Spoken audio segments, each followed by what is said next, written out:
J'ai cette croyance limitante qui est que si je dis non, je ne peux plus revenir en arrière. Quelque chose de l'ordre de la loyauté, il faut que j'aille jusqu'au bout, même si j'en souffre. Que maintenant je peux dire oui, et si je sens qu'à un moment donné, j'avais pas pris ça en compte. Exactement. Et ça, c'est vraiment un truc qui m'a changé toute ma vision du non.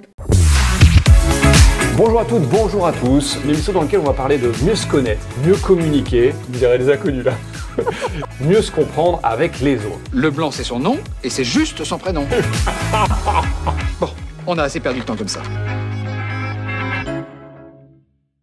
Bonjour à tous, bonjour à toutes, ravi de vous voir, de vous rencontrer. Une émission dans laquelle on va parler de mieux se connaître, mieux communiquer. L'idée, ça va être d'aborder de différentes façons, plein de moyens pour comprendre mieux comment fonctionnent les autres et comment, à l'occasion, mieux se comprendre avec les autres. Ouais, c'est pas faux.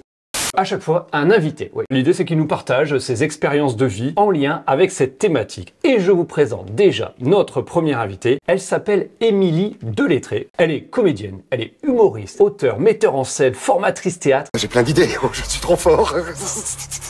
Et aussi, c'est une épouse, oui, c'est une maman aussi. Elle a plein de casquettes. Bonjour Émilie. Bonjour Vincent, bonjour à tous. Déjà, Émilie, comment ça va? Là, je suis trop bien. C'est bien? Ah ouais, je suis dans un cadre idéal, je suis à tes côtés. Bon, cool. Tout va bien, je me sens bien. Et deuxième question tout de suite, il y a vraiment beaucoup de casquettes. Comment tu jongles avec toutes ces casquettes? Comment on fait? Clairement, je me donne un temps pour chaque casquette. Je crois que c'est le secret. Pour moi, ce qui marche, c'est là, attention, je suis pas une maman, là, je suis... C'est-à-dire que tu as de la conscience, tu dis, ok, là, je suis dans quoi? Tu mets cette conscience-là et tu te focus là-dessus, c'est ça que j'entends. Il y a de ça, mais il y a aussi une pré-organisation avant. C'est-à-dire que je décide, par exemple, que le mercredi après-midi, je ne travaille pas pour mettre ma casquette maman. Il faut se laisser un temps de freestyle, mais c'est quand même beaucoup d'organisation. Donc c'est calé dans l'agenda. C'est calé dans l'agenda, exactement. Ok. On va parler de communication. Moi, j'ai déjà une première question. La communication, quelle place elle a dans ta vie professionnelle? Cette notion de communication, tu mettrais quoi? Déjà dans ce métier-là, c'est-à-dire que la première chose, c'est je communique avec le public. Quand tu es sur scène, très concrètement, c'est 90% du temps. Et c'est aussi une communication avec soi-même, j'ai envie de dire. Parce que pour créer, il faut savoir où on en est et il faut savoir s'écouter. Savoir s'écouter, c'est déjà une forme de communication, à mon sens. C'est quoi ce qu'on entend? Le vent. C'est le vent qui nous parle. Qu'est-ce qu'il dit? Je ne sais pas. Je ne parle pas le vent.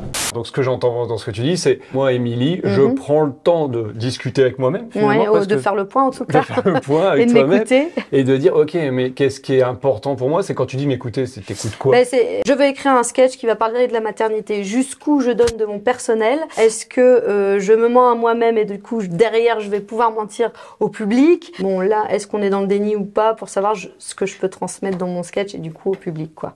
Des loupés de communication, ça a dû déjà t'arriver. Oh que oui. Alors, si tu en avais un titre d'exemple, un loupé de communication qui t'a marqué et quelles conséquences ça a eu? Le dernier exemple, c'est je préférerais pas, mais jamais je n'ai dit non. La personne en face avait cru qu'on rentrait comme dans une espèce de négociation. D'accord. Et du coup, le non étant pas firmé, je me suis laissé déborder par la négociation. Ah, parce que lui, il est rentré dans cette négociation. Oui, parce que lui, il a pas entendu un non. Okay. Donc, il dit, on va négocier. Okay. Il négocie, moi, je me justifie, j'entends que, en fait, et du coup, je me juge, je dis, il faut que je dise oui. Allez, je vais faire un petit somme, moi, hein. Allez, hop.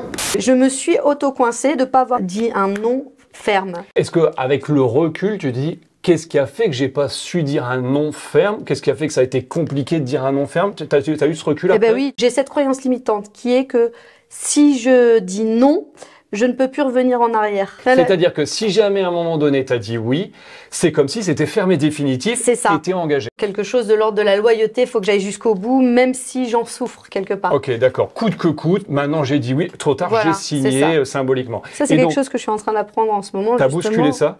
Oui, c'est-à-dire que maintenant je peux dire oui, et si je sens qu'à un moment donné, parce que je suis impulsive, j'ai pas pris tous les tenants et les aboutissants, je me permets de dire, en fait, j'avais pas, excuse-moi, je te rappelle, j'avais pas pris ça en compte. C'était oui à un instant T, parce que spontanément j'ai dit oui, et avec un peu de recul, c'est ça en gros? Ouais, exactement. Et ça, c'est vraiment un truc qui m'a changé toute ma vision du non. Qu'est-ce que tu es justement en train de mettre en place pour pas retomber dans ce biais-là? Déjà de reformuler ce que l'autre me dit. Ce que tu me demandes, c'est ça. On est bien d'accord, c'est bien ce que tu me demandes. Faut que tu sois sûr d'avoir bien compris. C'est ça, et de pas être impulsive et me dire j'ai mal compris, et du coup on est dans l'engrenage de quelque chose. Donc ça, c'est la première chose. La deuxième, c'est écoute, j'écoute, laisse-moi le temps de réfléchir, en donnant peut-être une deadline s'il faut et tout ça. Ok. Mais du coup, moi, ça me rappelle de attention, sois pas trop impulsive.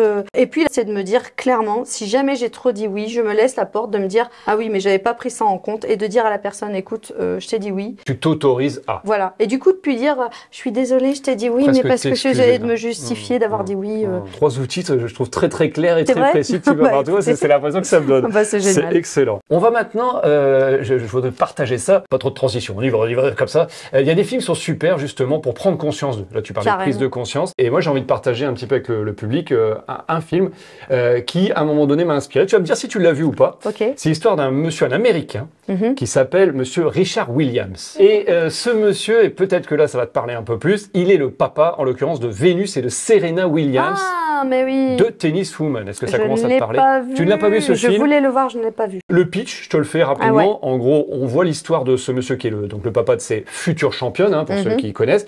Et comment, à un moment donné, qu'est-ce qu'il a mis en place dans sa façon d'élever ses enfants, mais aussi de coacher à un moment donné des sportives, dans sa façon justement de communiquer avec elles. On se voit la bande-annonce et on en reparle juste après. J'ai écrit un plan de 78 pages décrivant leur entraînement avant qu'elles viennent au monde. Oui, chérie, bravo! Elles sont brillantes. Pourquoi j'ai jamais entendu parler d'elles? Elles viennent de Compton. Vous avez entre les mains le prochain Michael Jordan. Eh non, mon frère. Désolé, moi j'en vois 2. Tu vas entrer sur le court la tête haute. Tu es une championne. Et le monde entier le sait.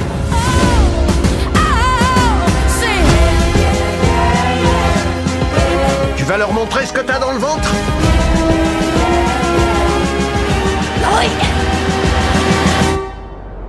Vénus et Serena vont changer le monde. Alors, vous avez pu voir aussi cette bande-annonce. Émilie, quand tu vois cette bande-annonce, qu'est-ce qui t'a touché? Est-ce qu'il y a des choses qui t'ont marqué ou voilà, qui t'ont interpellé dans ce que Oui, dans ce que t'as pu voir? ce que je vois, c'est que derrière, il y a un boulot incroyable. Mais là, moi, je pense que le truc, c'est ah ouais, mais ces gamines, en fait, est-ce que elles l'ont fait pour elles? Voilà, c'est ça, la première question qui me vient. D'accord. C'est pour ça que j'ai vraiment envie d'aller voir le film, quoi. Effectivement, dans le film, c'est intéressant de se poser la question. Est-ce qu'il a conscience pleinement, ce monsieur, de ce qu'il fait, s'il le fait pour elle, s'il le fait pour lui? Est-ce qu'il est bien à l'écoute? Moi, c'est ça aussi qui m'a interpellé. Est-ce qu'il est à l'écoute de les voir? Est-ce qu'elles ont l'air heureuses, pas heureuses? Voilà. J'en dis pas plus pour ceux qui l'ont pas vu le film, mais t'as des éléments de réponse. Et j'allais dire, toi qui es maman, tu pourrais avoir un côté père Williams ou pas avec ta fille, toi, par exemple? Je pense qu'il y a des moments où je projette, mais très vite, je m'interdis de le faire. Pour avoir été aussi de l'autre côté, j'ai eu un premier métier qui était enseignante, parce que mon père voulait être enseignant. J'ai un peu eu ce truc-là, donc je me dis, dès que je projette trop vite, je dis, c'est elle qui fera sa vie. En tout cas, je vais lui donner la mallette à outils pour qu'elle puisse faire ce qu'elle aime. De l'aider à être finalement attentive à ce qu'il a fait kiffer, ce qui lui donne du plaisir. Exactement. C'est ça? Et dans le respect des autres. On a le droit de faire des erreurs, on a le droit de faire machin, et juste assumer qui tu es, et c'est déjà tellement... C'est des choses que tu peux lui transmettre à Ouais, l'occasion, que tu peux lui dire. Ok, En intéressant. tout cas, j'essaye. Autre question. Alors, est-ce que tu es parti en vacances? C'est obligé de partir en vacances pour moi, monsieur le maire. Alors, les vacances, finalement, pour toi, qu'est-ce que tu cherches, finalement? Quand je dis vacances, Ouais. c'est le fait de partir en vacances. Le premier mot qui me revient, c'est de me ressourcer, de retrouver les miens, de faire une vraie pause et de se connecter avec le temps présent. Parce que on est dans des métiers où on doit toujours anticiper qu'est-ce qu'on va faire après. Là, c'est une vraie pause où moi, je m'oblige à ne plus travailler du tout. C'est-à-dire que tu bouscules, et tu es un peu forcé de bousculer une sorte de rythme quotidien de l'année. Carrément. Et là, tout est bousculé à ce niveau-là. Et toi, ton challenge, c'est ça, je reste dans le présent. Voilà, rester maximum. dans le présent. J'ai des routines qui m'aident pour mon boulot, que j'utilise même en vacances. D'accord, Mais parce que ça te fait du bien. parce que j'en ai besoin. S'il n'y a pas ça, j'ai l'impression de perdre le pédale pour le reste. J'arrête les mails, j'arrête les téléphones, j'arrête... C'est un temps pour moi, les vacances, il y a toujours le temps juste pour moi, Ouais. sans ma famille, Donc. le temps pour ma famille et moi, et le temps pour les amis, la famille et moi. Mais même si finalement on est en congé, le fait de ne pas avoir ce rythme quotidien, de ne pas avoir cette routine, peut permettre de prendre du recul, ne pas être dans un automatisme. Ouais. Et pour pouvoir se reposer ces fameuses questions, reprendre le temps de communiquer avec soi, de se dire, mais au fait, qu'est-ce qui est bon pour moi, qu'est-ce qui a l'air d'être bon pour les autres autour de moi, et de réajuster peut-être pour la rentrée. Ça a été le cas, tu as réajusté des choses ou pas suite à... Clairement, il y a 2 périodes où je me pose des questions, où je repose en tout cas les questions pour mon business. La rentrée me permet de réorienter par rapport aux objectifs que je me suis donnés sur un an. En gros, tu fais un petit bilan des 6-7 premiers mois, et tu dis comment je réaffine pour les 4 prochains mois jusqu'au 31 décembre. C'est ça. Ok, d'accord. Et tu te prends donc même 3 jours pour toi, pour te faire une réunion avec toi-même, en gros. Ouais, c'est ça, okay. Mais c'est ça. Excellent. Une autre manière de communiquer, je sais que tu l'utilises à l'occasion dans tes spectacles, c'est les métaphores. Le fait d'utiliser une histoire, une image, un conte, peut permettre de transmettre un message de façon un petit peu... Tu utilises un peu ça, je crois. Les personnages sont des métaphores de la vie, hein, dans les sketchs que je fais. Ouais, effectivement. Ouais. Je vais vous proposer ça maintenant. Je vais vous raconter une histoire. Et puis après, Émilie, j'aimerais ton feedback aussi sur cette histoire. Ça s'appelle Le paysan chinois. Donc, l'histoire du paysan chinois. Eh bien, un paysan chinois possédait un magnifique étalon. Un étalon, c'est un cheval, hein, pour ceux qui ne connaissent pas. Je précise, hein, parce que des fois, les gens ne sont pas forcément au courant. Il possédait un étalon. Et en l'occurrence, cet étalon, c'est vraiment un pur race, tu vois, belle bête. Hein. Un bel étalon. Bel étalon. Mais, ah oui, je comprends. C'est mon étalon qui t'a fait rire. On est bien d'accord, oui. Et donc, bon. Alors, bon, l'histoire normalement dure 3 minutes. Donc, en l'occurrence, ce paysan possédait, et ça s'est su qu'il avait un bel étalon. Donc, ces choses-là se savent très vite, en général. C'est pas le problème. Bref. En l'occurrence, le roi, l'empereur, hein, puisque nous sommes en Chine à l'époque, hein, ça remonte à quelques siècles, hein, quand même, très très longtemps. À l'époque, il y a encore des empereurs. Oui, voilà, c'est ça. Et l'empereur voulait justement offrir un étalon de cette belle pure race à son fils pour son anniversaire. Donc, qu'est-ce qui s'est passé? Les gardes arrivent au village où habite le paysan. Ils arrivent. Non, je suis conseillé du japonais, je vais la refaire, vous n'avez pas dû comprendre. Ce qui veut dire, comme vous l'avez compris, tu vas nous donner ton étalon et on va te filer des thunes en échange. Et là, le paysan chinois répond comme ça, il regarde les soldats, tu vois, pas impressionné, et il leur répond comme ça, non, non, non, ça m'intéresse pas, je le garde. Bizarre, quoi, tu vois, surprenant, tu vois, il y a beaucoup d'argent et tout en jeu. Là, tous les voisins accourent. Mais qu'est-ce que tu as fait? Tu te rends pas compte? On dirait les inconnus, là. Je suis un peu parti, excusez-moi. Qu'est-ce que ça passe? Qu'est-ce que ça passe? Petite référence pour les gens de ma génération. On la refait. Donc je disais, mais qu'est-ce que tu as fait? Tu t'aurais pu gagner beaucoup d'argent. Et ça, c'est une erreur, parce que tu n'as pas vendu ton étalon. Et le paysan chinois de répondre, est-ce bien? N'est-ce pas bien? Qui sait? Le lendemain matin, le paysan se réveille, il ouvre les volets. Petite ambiance, hein. C'est bon. Oui, toi, t'es volé plutôt moderne. Mais non, t'as raison. On va la faire à deux, finalement, l'histoire. Alors, il ouvre les volets, et là, il regarde dans le champ où il y avait l'enclos, où il devait y avoir les talons. Plus d'étalons. Parti. Échappé. Oh, merde. Maintenant, putain. Tous les voisins arrivent. Oh là là là là là là, ton étalon c'est parti. T'aurais dû le vendre hier parce que t'aurais gagné de l'argent et là t'as plus d'argent et t'as pas d'étalon. Comment tu vas faire pour le champ? Avec un belge. On l'a c'était le dîner de con là. À un moment donné, je suis parti. Vous avez une réussite, tu regardes. Excellent. Donc oui, c'est raison. C'est vrai que je suis parti un peu. On la refait. Non, c'était très bien. J'ai une comédienne en plus à côté. Bref, tous les voisins, c'est une véritable erreur ce que tu as fait, tu aurais dû le vendre hier. Et le paysan chinois, serein de répondre, est-ce bien? N'est-ce pas bien? Qui sait? Le lendemain matin, il ouvre à nouveau les volets. Pas total, quoi. On a tout. Et là, n'est-ce pas qu'il est surpris? Non seulement l'étalon est revenu, mais il est accompagné d'une étalon. Une jument pour les intimes, de la même pure race. Truc de fou. Et là, tous les voisins arrivent. Ils foutent pas grand-chose de leur journée, les voisins, on est d'accord? Et je dis, oh là là là là, mais tu es bourré de chance, hein, vraiment. L'expression être bourré de chance. Portée de nouilles. Au portée de nouilles, merci, effectivement. Dis donc, tu vas pouvoir faire des petits, bon, et tu vas pouvoir vendre pour faire gagner beaucoup d'argent. Et le paysan chinois de répondre, est-ce bien? N'est-ce pas bien? Qui sait? Toujours serein. De là, le fils, la jument étant, il faut la dresser. Le fils va pour dresser cette jument. Hop, là, c'était un mime. C'est du dressage. Il faut dire que tu es très grand. Mais c'est ça, il faut imaginer un peu plus haut. Et là, hop, il dresse comme il peut. Bon, voilà, c'est du dressage, quoi, la chinoise aussi. Voilà. Et là, qu'est-ce qui se passe pas? Hop, le cheval se crame. Voilà. Et il fait voler le fils en arrière. Alors là, il y a un triple axel. Oui, c'est ça. Je pense que c'est ça. Italie 2 points, Italie 2 points. Mais contre son pied, il l'a pas choisi. Ah ben oui. Et alors, il vole et clac, il broque his leg. Il a cassé sa jambe, pour les intimes. Et là, tous les voisins qui branlent vraiment rien de leur journée arrivent. Oh, mais c'est affreux, ton fils, il vient de se casser la jambe, il va même plus pouvoir t'aider pour la moisson. Comment tu vas faire? T'es dans la merde, t'es dans la merde, t'es dans la merde. Le paysan chinois de répondre. Faut imaginer le fils qui est là. Ah, j'ai mal. Le paysan chinois. Est-ce bien? N'est-ce pas bien? Qui sait? Il est serein, le mec. Ouais.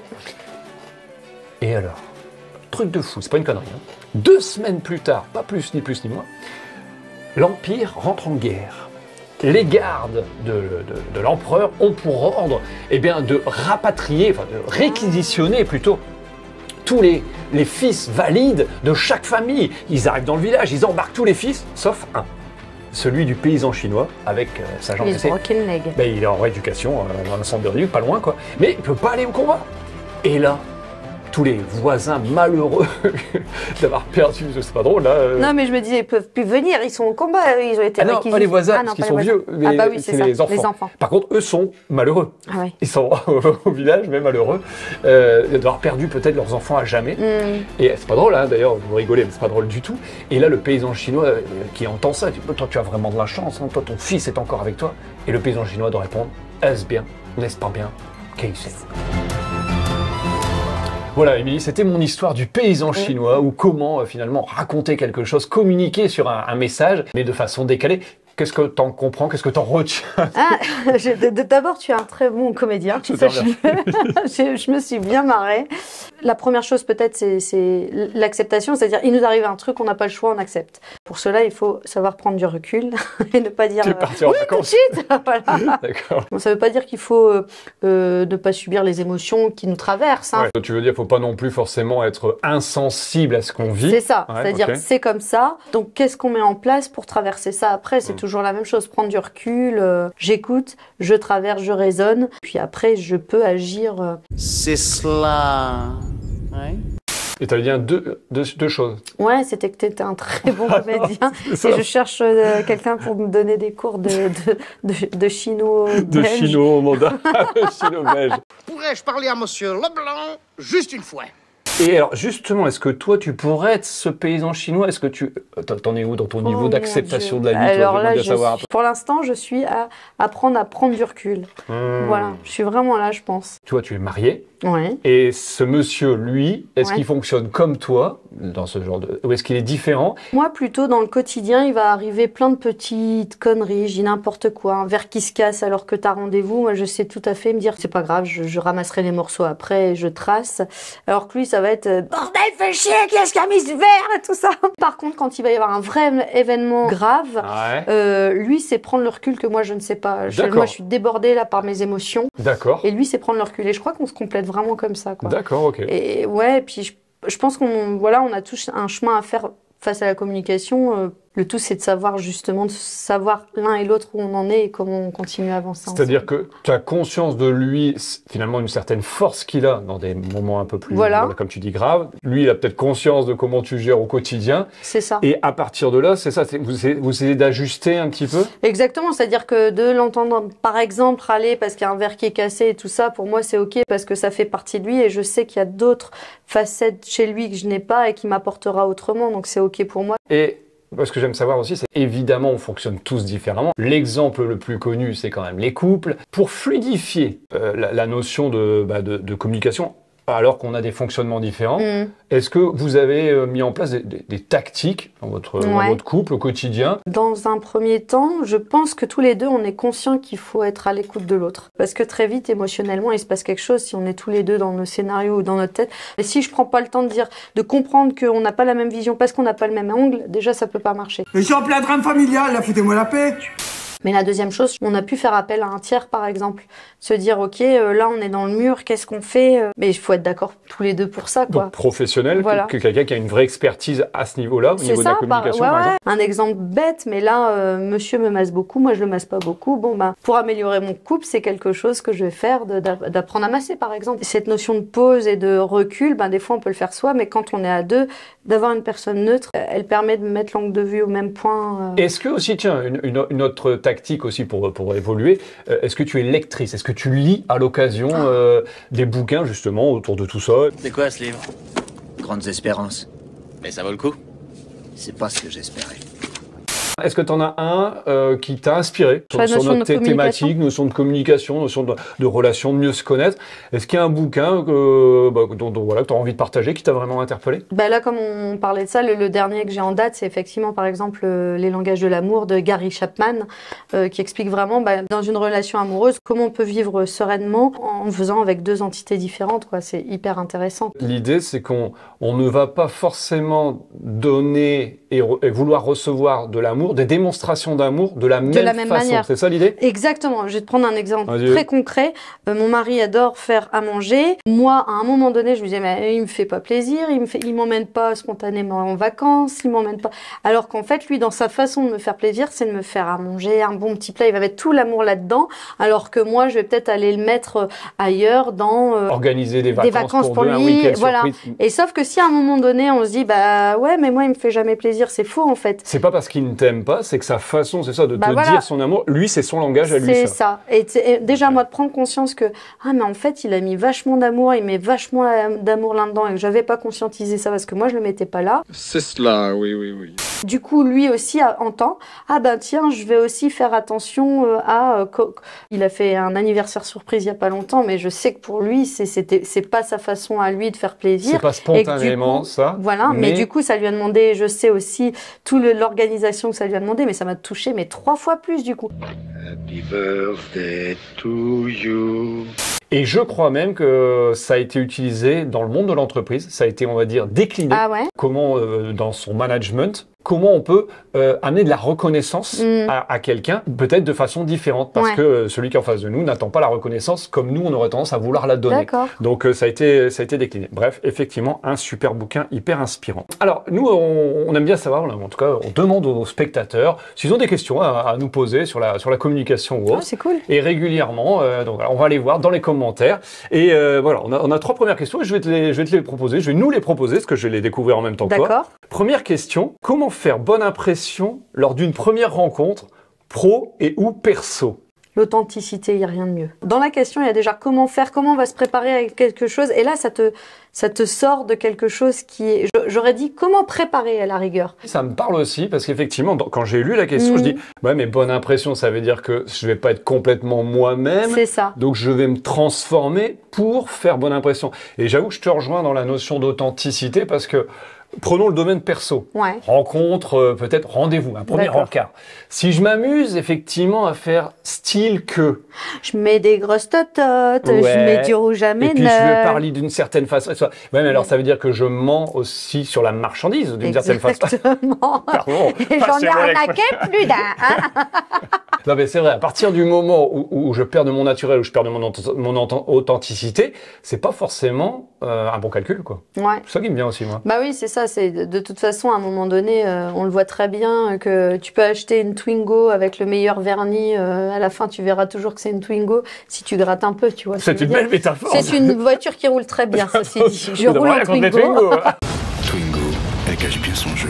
Un entretien d'embauche et tu t'es pas complètement toi-même, c'est quoi le risque finalement? Il y a des attentes où tu sais que tu as dit que t'étais capable d'eux alors que t'étais pas capable d'eux.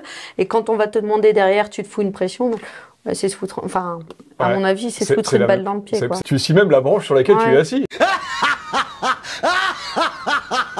Le dernier exemple que j'ai en tête, une grosse firme qui est venue pour me demander en tant que comédienne d'animer la soirée. Ouais. Dès qu'il y a du DRH, du machin, là je vais plus être dans le fun ou là je vais être sur quelque chose que je ne maîtrise pas. Il y a des choses que je sais très bien faire, mais ça c'est pas pour moi. L'idée c'est de dire, je vais rester plutôt authentique et naturel. Si ça match, tant mieux, c'est que c'est juste, c'est qu'il y a la justesse et il passera ce qui doit se passer. Exactement. Et si ça ne matche pas, ben, au contraire, c'est peut-être qu'on n'a pas de chemin plus que ça à faire ensemble. Bah oui. Deuxième question. Ah, intéressant.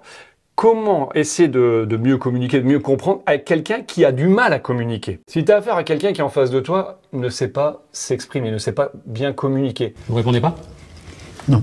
Quand je comprends pas, je réponds pas. Qu'est-ce que tu peux faire toi? Déjà, je vais peut-être la notion de reformuler. Je sais que c'est quelque chose qui m'aide beaucoup. Ouais, peut-être expliquer, reformuler, comment ce que c'est pour toi reformuler? Reformuler, c'est refaire, d'essayer de dire avec tes mots ce que toi t'as compris de ce que l'autre t'avait dit. C'est compliqué, mais c'est compliqué. En gros, ce que je comprends. Voilà, là, tu es en train de reformuler ce que je dis. C'est exactement ça. Ça, c'est un premier outil. Et l'autre, des fois, quand t'entends la façon dont on a réceptionné ton message parce que l'autre reformule ce que tu viens de dire, c'est là où tu comprends si tu as été juste ou pas, et du coup tu peux reformuler à ton tour. Et on reformule alors. C'est ça. Qu'est-ce que vous comprenez pas? Votre phrase.